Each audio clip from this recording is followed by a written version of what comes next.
ஆண்கள் 2 பெரும்பான்மை இல்லாமல் இருந்துமே அதை கொண்டு வர்றாங்கன்னா அது எதற்காக அதை கொண்டு வர்றாங்க?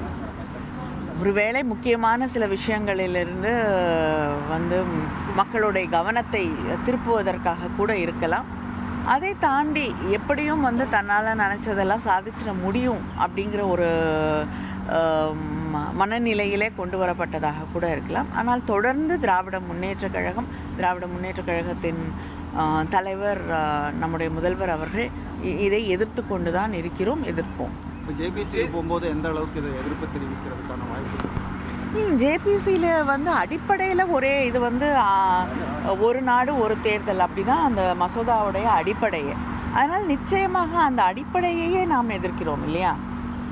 அதனால் ஜேபிசியில் போய் எந்த அளவுக்கு மாற்றங்களை கொண்டு வர முடியும் அப்படின்னு ஜேபிசி உருவாக்கப்பட்ட பிறகு தான் தெரியும். ஆனால் இதை மசோதா அறிமுகமே படுத்தக்கூடாதுன்னு நிறைய கட்சிகள் வந்து எதிர்த்து தெரிவிக்கிறாங்க. ஆனால் நம்ம வந்து அந்த இடத்துல கொஞ்சம் மாறுற மாதிரி இருக்கிறோம், கூட்டுக்குழுவுக்கு அனுப்புகிறோன்ற. ஸோ அதில் எதுவும் கான்ட்ரடிக்ஷன் இருக்கா? அதில் என்ன நிலை? இல்லை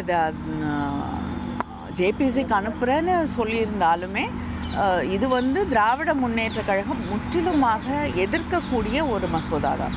அதை தான் வந்து முதலமைச்சர் அவர்கள் பேசும்பொழுதும் தெளிவாக சொல்லியிருக்கிறார்கள், வி அப்போஸ் திஸ் பில். அதனால் இது எங்களுடைய நிலைப்பாடு வந்து நீங்கள் அனுப்புனா வந்து மாறிடும் இல்லை. ஜேபிசிக்கு அனுப்பி அதோடைய அடிப்படை ப்ரெமிசஸை நீங்கள் மாற்றினீங்கன்னா maybe we can think about. அதாவது ஒரே நாடு ஒரே தேர்தல் அப்படிங்கிறது இல்லை அப்படின்னா ஏற்றுக்கொள்ளலாம்.